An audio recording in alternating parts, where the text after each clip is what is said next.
संसदेला उडवायची धमकी देणारा माओवादी अरुण भेलके सीजेपीच्या आंदोलनामध्ये सहभागी झाल्याचं समोर आक्षेपार्ह वक्तव्याचा व्हिडिओ व्हायरल। जनसंघर्ष समितीकडून कारवाईची मागणी।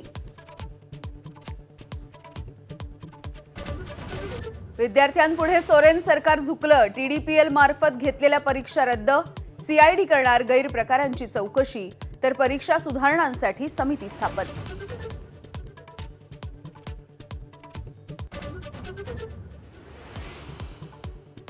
पंतप्रधान मोदींनी विरोधकांना दिमागी नक्षलवादी संबोधल्यानं वाद शिगेला।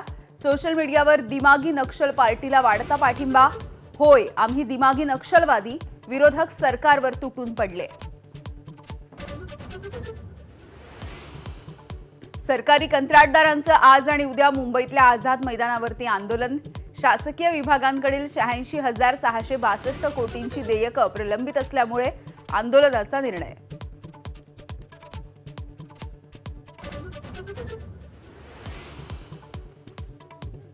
तुकाराम मुंढेंनी केलेल्या कारवाईमध्ये हलगर्जीपणा। हायकोर्टाकडून सरकारला 5 लाख रुपयांचा दंड।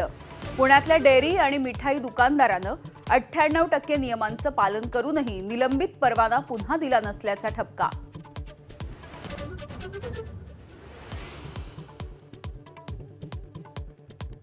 हिंगोलीमधल्या शाळेत दारू पिणारा मुख्याध्यापक विनोद कटके अखेर निलंबित। अभिजित दिपकेंच्या दौऱ्यापूर्वी जिल्हा परिषद सीईओंची कारवाई।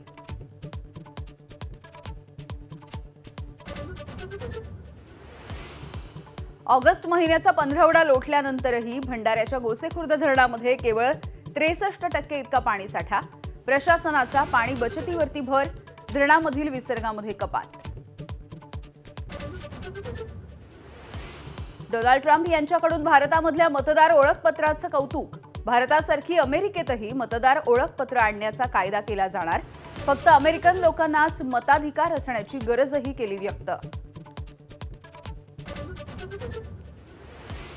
श्रीलंकेविरुद्धच्या कसोटीमध्ये भारताला पहिल्या डावात 178 धावांची आघाडी। काल दिनुशाचं शतक, पण मानव सुतार आणि रवींद्र जडेजाही चमकले। भारताच्या वर्चस्वात पावसाचा अडथळा। आणि संत गजानन महाराजांच्या पालखीमधील भाविकांना मिळणार मोदकांचा महाप्रसाद। राज्यामधल्या विविध शहरांमधून संकलित केले 3 लाख मोदक।